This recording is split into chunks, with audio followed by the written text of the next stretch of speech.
Welcome to a new edition of TIFU. I hired a host. He does pretty good, but he is kind of pricey. So I'll let him do the introductions.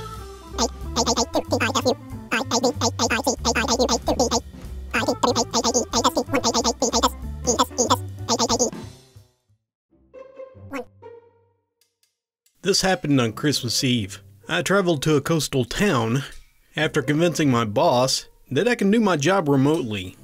I usually stay in hotels, but over the past year, I've been staying in hostels because my friend suggested that I step out of my comfort zone by meeting new people. I got to know my roommates pretty well over the course of a week.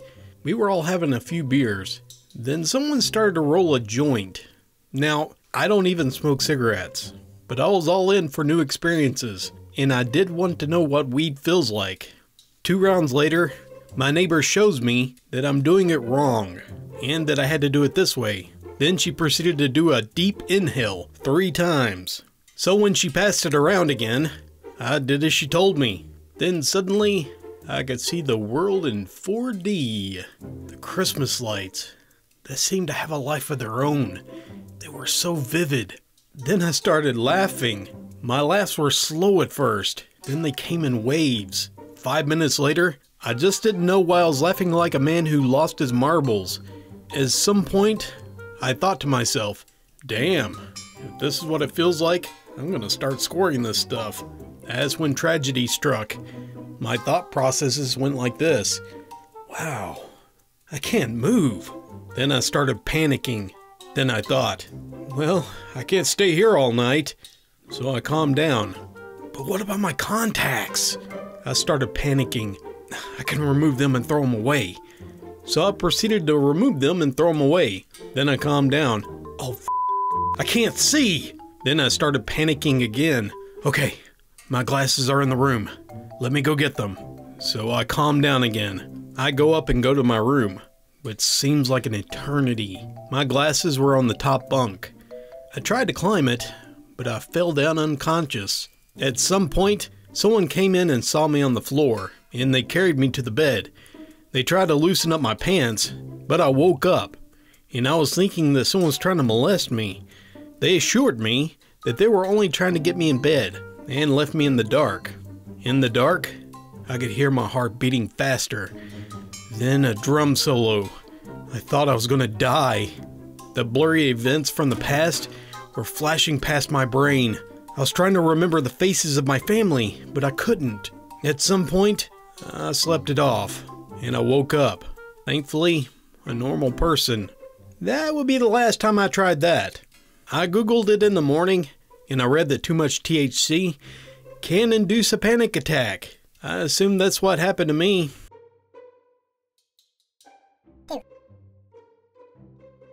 I spent the night cramming for my midterms exam. I was naked in bed, half sleeping through my morning classes, when I joined my chemistry class. I forgot that my camera automatically turns on. I was chilling on my side, looking like Rose from the Titanic. My professor's eyes opened wide, and I was wondering what she was so shocked to see. It very well could have been my penis. I saw my screen in the corner of the Zoom window, and immediately directed my camera to the ceiling. I turned off my mic and my camera. I was butt naked for 3 to 5 seconds. She looked flustered, and then she soon began the session. She didn't ask me to stay after class, and I have not received any email. No word in the group chat, as if anyone saw anything. But maybe they made a second group chat with everyone besides me. I don't know. I might drop out and live amongst the Amish. I feel like I could die.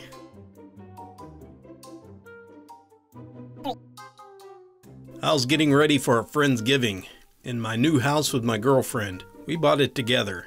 It was sort of a housewarming and a Thanksgiving for friends rolled into one. While cutting the spinach for my famous spinach dip and demonstrating my awesome knife skills, the tip of my finger got in the way. Point of reference. I use these really high-end knives, and I sharpen them regularly. They are my pride and joy in the kitchen. Well, I screamed. F***! I called for my girlfriend, but she was cleaning her car, so she didn't hear me. I yelled some more. Nothing. Blood. So much blood. And boy, oh golly, it bled a lot. Needless to say, I went with store-bought. Seeing that blood was covering everything else, that extra ingredient in the batch would not have been preferred by my guest. I eventually made it to a chair and paper towels because the room started to spin. Eventually she heard me yelling and she came in, delivered me first aid, and I'll tell you what, she said I was white as a sheet. It all healed up quite nice, except for a little bit of it missing, and I got a healthy respect for knives now. As a side note, that kind of happens with woodworkers. A lot of woodworkers are missing a few fingers because they kind of lose the respect or the fear of the blade. My uncle, he's an amazing woodworker. And yes, he's only got 3 fingers on one hand.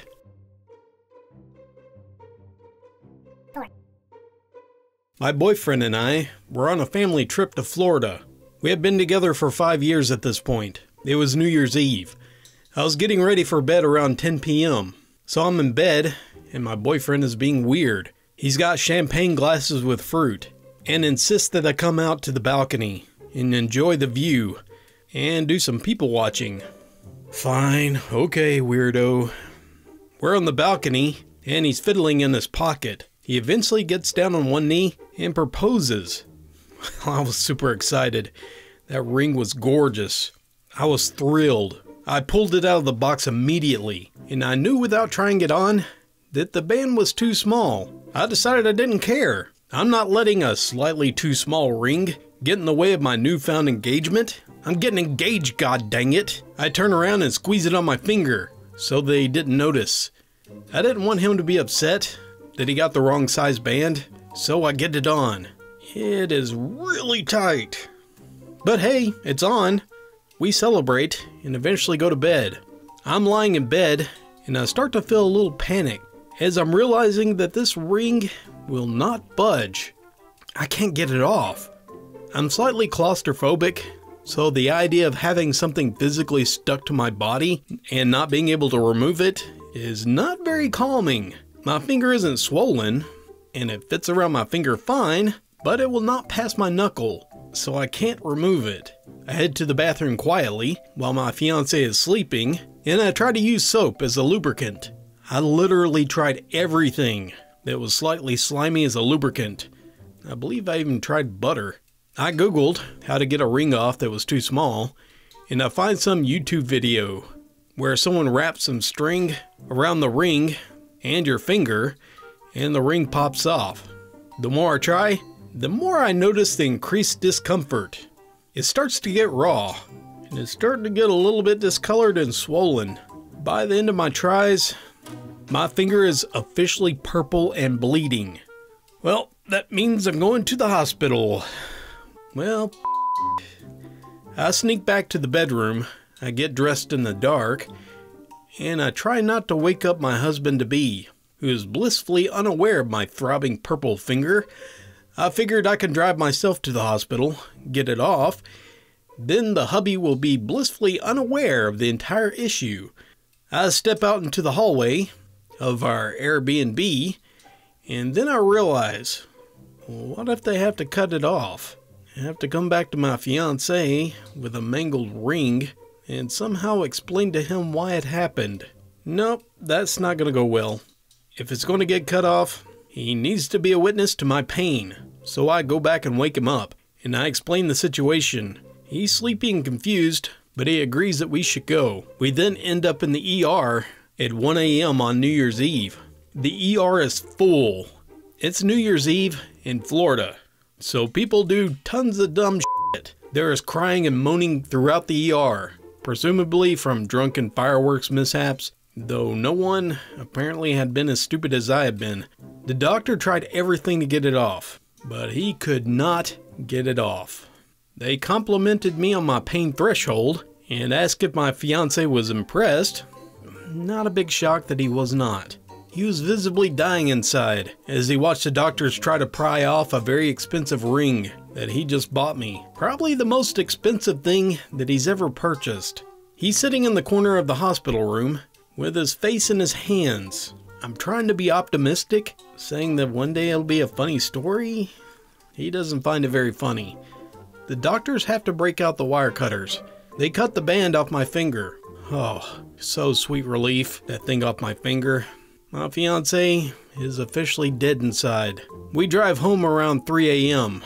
We're tired, holding a mangled engagement ring, but thankfully still engaged. We're now married. Turns out that he ordered the right size, but the jeweler made the mistake, and he sent a ring that was 2 sizes too small. They didn't make the same mistake with my wedding band, and that's why I spent the night that I got engaged in an emergency room. So yeah, I fucked up. Tell you the truth, I did something similar. We was already married for like a year. Could have been 2 years by that time. But I was going down some stairs at the factory, and I slipped, and I grabbed the railing as I was going down. It twisted my ring finger and it broke it. Not only that, I didn't think it was bad enough to take my wedding ring off. Well, yeah, they had to cut it off. We got it fixed, but it came apart again, which stunk. It was an awesome looking ring. Haven't got it fixed again. We still got it stored away so that I can't mess it up even more. It was a gold ring, and it had Hebrew letters all the way around it. I thought it was awesome because it looked like the Ring of Power from Lord of the Rings. Hers and mine looked the same. They're really awesome. She got me another one that's silver. For some reason, my skin sometimes reacts bad to silver, so I can't wear it all the time. But it's got the same markings on it, and I like it quite a bit. But that stinks. That ring was awesome. I'll probably see if I can try to get it fixed again. I'd love to wear that thing. Probably put it on a chain, just like Frodo. And no, I'm not going to make any jokes about it being a hard burden that binds me. And I'm not going to try to throw her in the cracks of doom. So she would be more likely to do that to me. Or maybe she should. I don't know.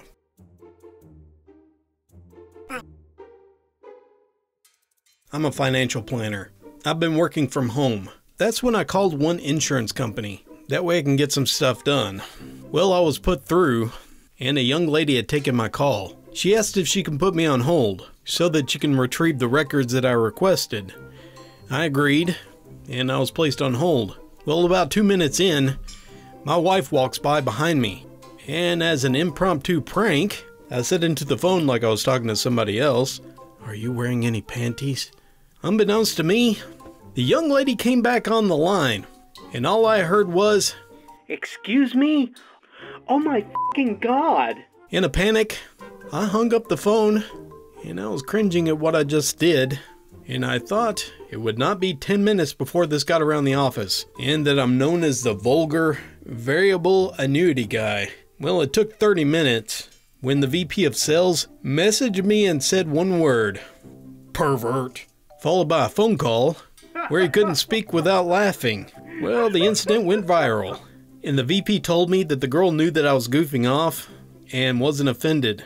Cautionary tale, that might not always be the case, so for future reference, don't do it.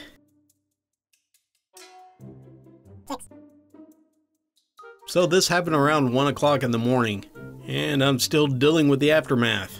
I habitually wake up around 1 or 2 in the morning, and I make my way to the kitchen for some sort of snack. I smoke quite heavily, well, weed, not cigarettes, before I go to bed. So normally, I'm fairly stoned and I'm half awake. Here's a bit of background. Where I'm currently staying, the kitchen in my house has no door, just an archway. It has very, very bright ceiling lights because the cats, they like to mix and match which housemate they like sleeping around. And everyone sleeps with their doors half opened, unless they have company, which was not obviously the thing at the moment. So the layout of the house is such that if I turn the lights on in the kitchen, it ends up shining into the bedrooms. And I hate risking disturbing anyone. So normally, I just use the lights from the street lamps, and also the internal light from the fridge. I don't actually cook anything, so at max, I'm usually just chucking something into the microwave, or dumping something onto the plate, cold, so I never have an issue safety-wise. I think now on, I might get a lamp for the kitchen because of what happened that night.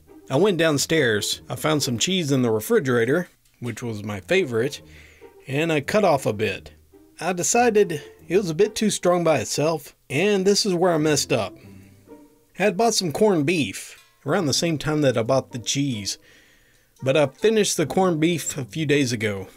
I usually enjoy having both of those at the same time, and the plate that I use is a generic saucer. These are the same kind of saucers that my housemates use to give the cats food. Now, it's very, very dim. I closed the fridge at this point. I saw the saucer and a smooth dark color on the plate. It looked exactly like corned beef. Now I'm stoned, half awake, and I'm ravenous. Ooh, they didn't finish it. Yay! So I'll pick it up. Now it turns out that the cat treats were either moist from the sink or from cat dribble, which is probably the latter. And it has a similar texture as corned beef. So I ate 3 or 4 treats of the soggy cat food. So eventually my taste buds caught up with my chewing, but it was too late. This was bad enough experience-wise. But within a couple of hours, I began to really feel like crap. My stomach is going haywire. I started getting a headache and feeling completely wiped. This is when I Googled something. I never thought about it before. There's actually gluten in some cat treats. And yes, the cat brand that I ate had gluten in it. I have celiac disease, so I gluten myself with cat food. I just hope I don't die.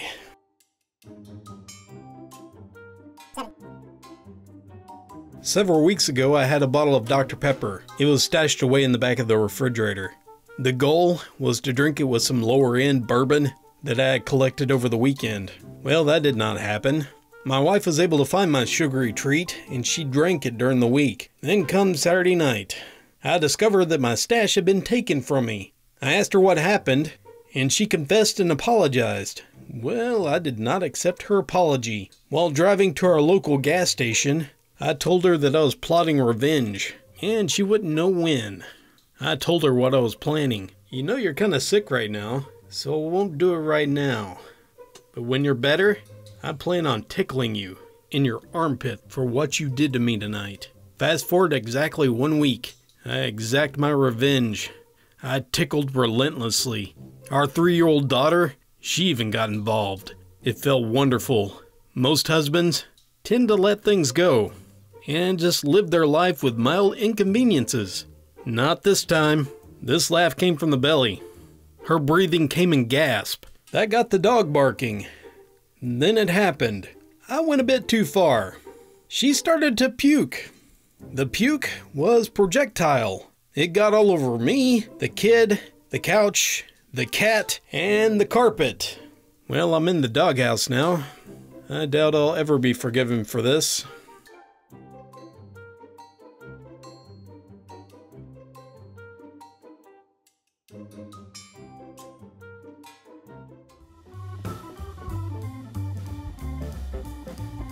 Thank you all for listening to this edition of TIFU. I'm going to give a special thanks to my special guest. I hope he was worth the money.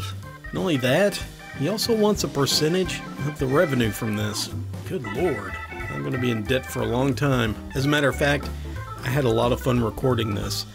The voice I made for it to emulate Animal Crossing is actually my voice, and I did some editing. I found out how to make it sound as close as possible, so I can make them say anything, which is actually quite funny. I actually made them say exactly what I typed up. Not that you'll be able to tell, but it was fun nonetheless.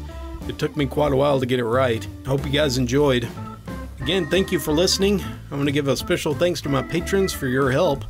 If you want to donate some bells to help me out, you can go to patreon.com or join YouTube by pushing the button below. Thank you very much, and until next time, this is Dallas, signing off.